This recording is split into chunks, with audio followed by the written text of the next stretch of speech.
మీనరాశి వాళ్లకు ఈ వారం అన్ని విధాలుగా అనుకూలంగా ఉంటుంది. అనుకున్నటువంటి పనులు పూర్తి చేసుకుంటారు. ఈ వారం మీ కృషికి తగినటువంటి పట్టుదల చాలా విశేషమైనటువంటి ఫలితాలను కలుగచేస్తుంది. మంచి మంచి ప్రశంసలు కూడా అందుతూ ఉంటాయి. కొన్ని సందర్భాలలో ఇక మేము వాటిని సాధించలేము అన్న వాటిని కూడా మీరు తిరిగి సాధించుకోగలుగుతారు. విలాసాలకు ఎక్కువగా ఖర్చులు చేసేటటువంటి ప్రయత్నాలు జరుగుతూ ఉంటాయి.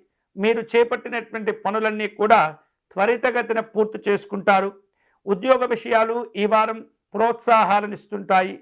రాజకీయపరమైనటువంటి కార్యక్రమాల్లో జాగ్రత్తగా ఉండండి. అనవసరమైనటువంటి విమర్శలు చేయకూడదు.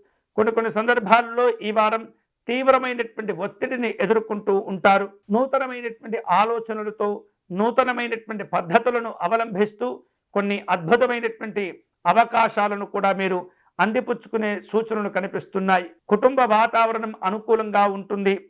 వేరు కారణాల చేత గతంలో దూరమైనటువంటి దగ్గరి వారు కూడా తిరిగి మీకు దగ్గరయ్యేటటువంటి సూచనలు కనిపిస్తూ ఉన్నాయి. పలు రకాల వ్యాపార వ్యవహారిక విషయాల్లో జాగ్రత్తగా మీరు నిర్ణయాలు తీసుకోవటం ద్వారా ఉత్తమమైనటువంటి ఫలితాలు పొందుతూ ఉంటారు. సమస్యలకు పరిష్కారాన్ని కనుగొనగలుగుతారు. ఎదుటివారి యొక్క మాట తీరును గమనిస్తూ మీరు మీ యొక్క స్పందనను తెలియచేసేటటువంటి ప్రయత్నం చేయండి.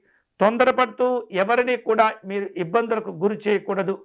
ఆధ్యాత్మిక దైవ చింతన కార్యక్రమాల్లో పాల్గొంటారు. షేర్లు పెట్టుబడుల విషయాల్లో భిన్నమైనటువంటి ఆలోచనలు కనిపిస్తూ ఉన్నాయి. విద్యార్థులకు లక్ష్యాలు పెరిగిపోతూ ఉంటాయి. పోటీ పరీక్షల్లో కష్టపడి పనిచేసేటటువంటి ప్రయత్నం చేయండి. వివిధ రూపాల్లో మీకు రావలసినటువంటి బాకీలను కూడా వసూలు చేసుకుంటారు. పెద్ద మొత్తంలో పెద్ద వ్యాపారాలు నిర్వహించేటటువంటి వారికి ఈ వారం అనుకూలంగా ఉంటుంది. మంచి ఫలితాలు పొందుతూ ఉంటారు. వ్యక్తిగతమైనటువంటి అంశాల్లో న్యాయ సంబంధమైనటువంటి సలహాలు సూచనలు ఈ వారం మీకు అవసరమవుతుంటాయి. ఆదాయానికి మించినటువంటి ఖర్చులు కూడా ఉన్నాయి. అన్ని రకాల కార్యక్రమాలను జాగ్రత్తగా రూపొందించుకోవడం ద్వారా ఉత్తమమైనటువంటి ఫలితాలను పొందవచ్చు. ఈ వారం ఈ మీనరాశి వారు మరిన్ని శుభకరమైనటువంటి ఫలితాలను పొందేందుకై లక్ష్మీ నృసింహస్వామి వారిని పూజించండి.